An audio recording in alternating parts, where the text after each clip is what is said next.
Welcome to my channel, Glecious TV. Hello guys, good morning po. So, papakita ko muna po sa inyo ang aking good morning garden. Ayan. So, ito po yung terrace.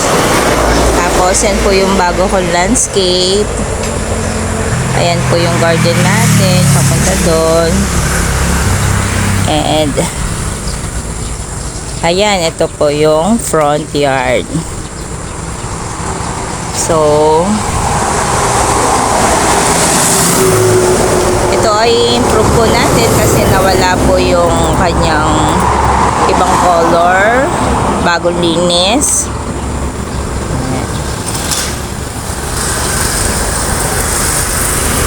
Ito, bagong linis din po ito. Pero, ayusin pa rin natin. Pero ang ipapakita ko po sa inyo guys ay yung bago kong landscape na gawa sa bao, sa halip na bricks. Ayan, so ito po siya. I-landscape ko po ito na gawa sa bao. Ayan, pinagpatong-patong po siya na bao. Ayan, parang bricks lang po na pinagpatong-patong, pero bao po ang ginamit ko para maka-less expense. Ayan, para hindi masyadong magastos. Tapos nilagyan ko ng lupa sa loob. Ayan. At tinaniman po ng halaman. So, ang napili ko pong plants na ilagay dito ay itong snake plant. So, itong snake plant na ito ay ayan, slim po siya. Slim. Tapos mahaba na patusok. So ang style niya ay parang bamboo, yung katulad nun. Parang bamboo ang itsura. Pero snake plant po na slim, na rounded. Ayan, rounded po siya. Rounded na slim. So itong napili ko dito para just in case po ay sinag yung loob kasi may mga spacing siya, hindi siya masukal tingnan sa harapan. So yun na po yung napili ko na i-line up diyan. So diba, yan po yung itsura niya dito sa ating, ano ba to, hindi ko makita. Yan, dito sa ating front yard. So, sana na po nagustuhan nyo kahit simple lang yung landscaping niya. Sana na nagustuhan nyo po. So, malinis siyang tingnan. At saka, may counting arts. Ayan. So, pasilip ko naman po sa inyo ang ating garden dito. So, yan, umagang-umaga may bagong sikat ng araw. And ito na po ang ating yellow bell. So, nag-uumpisa na naman po siyang magkaroon ng mga sprout pataas. And then maintenance lang na i-band o itali itong mga nasa baba para diretso ang line up at hindi masanggan itong mga grids.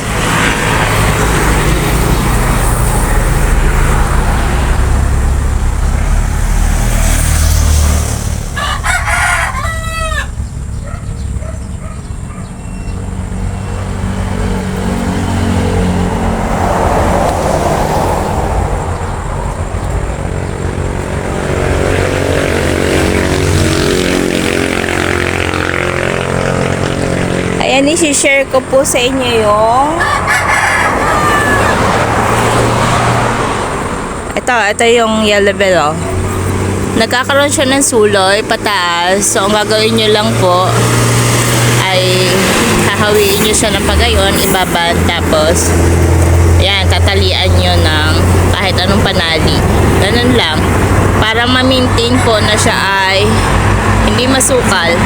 Tapos may counting arts sa garden. Tsaka naka-line up po siya. So ganito, parang ganito po. Oh. Kasi ito, natalian ko na. Yung area yun, hindi pa. So ganito po ang hitsura. Oh. Yan, ito yung tali. So, pag ibinaba nyo po siyang gano'n, tatalian nyo lang. So, para siya ay maging design. Ayan. Ito, katulad nito. Ayan po, nagtutubuan na uli. So, igaganyan nyo lang siya, tapos itatali. Para lang po ma-maintain yung kalinisan sa garden. Ayan. So, ginagawa ko po dito sa San Francisco ay ganito. Yan. Tatalian ko po siya para magkumpulan. Tapos dito sa taas ay ititrim ng pantay-pantay. Tapos pag tumubo po yung mga talbos niya ay magiging circle po siya. Maganda tingnan katulad nito. Yan. So, ayan oh, may band po siya. Lumago na lang po siya, kaya ganito na hitsura. So ito, hihintay natin ma-develop at lumago para maging circle din siya katulad nito. So ganun din po ito, nilalagyan ko ng band. Ayan o. May mga tali siya. Kasi para magandang tingnan sa garden, hindi hiwa-hiwag at mag-form siya ng circle. Pero syempre, yung mga ganun po ay pag sobrang dami na, sobrang laki na, sobrang taas, ay pangit na rin tingnan. Kaya usually, maintenance po ay ititrim ulit. So, isa-isa nga lang po yung trimming ko para may natitirang mga ganon na magagandang tingnan na aura. Kasi pag lahat ay nakatrim, kalbo lahat, pangit tingnan. So, ang pagtitrim po sa ornaments ay isa-isa lang. Yun yung diskarte ko para yung formation niya at saka po yung ano ay nami-maintain. Maganda pa rin tingnan. Maganda pa rin tingnan. So, katulad po nito, oh. Ayan, oh, may tali rin siya. Oh. May tali rin. So, ang gagawin nyo lang po, katulad ng flower arrangement, ang level ay may isang mataas, may isang mababa. Para po yung kanyang design ay parang flower arrangement. Isang mataas, isang mababa. Tapos yun nga, pag tumatagal, nagpo-form siya na parang circle. Ayan o. Isang mataas, isang mababa. So, ganyan lang po ang gagawin. May leveling. Ayan. Para maganda po siyang tingnan. Tapos, ito nga po pala ay sanga ng ating aswete na pinutol ko. Ayan. Pinutol ko po galing doon sa aswete. Marami na po siyang bunga. Ayan. Pero pinutol ko pa rin siya. Hindi na ako nang hinayang. Kasi yung sangang kong yan ay humahapay doon sa may kalsada.